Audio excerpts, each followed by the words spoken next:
Good day, Mom and Sir. My name is Hyacinth Joel Gata. I am 39 years old. I am married. I'm blessed to have three kids, two sons and one daughter, age 12 years old and 6 years old sons and 8 years old daughter.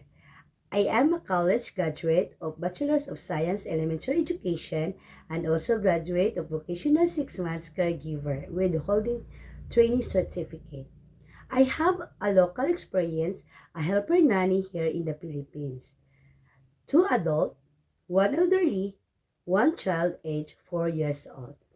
My duties and responsibilities are preparing, cooking meals, wash dishes, washing clothes, ironing clothes, gardening, and also tutoring of the child.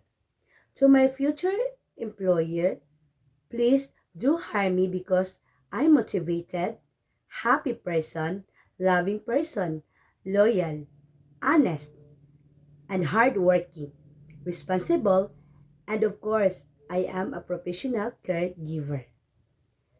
I promised I will do my duties and responsibilities to appropriately, properly, and dedication. I will serve to your family as own my family. I'm looking forward to you as soon as possible. Thank you so much.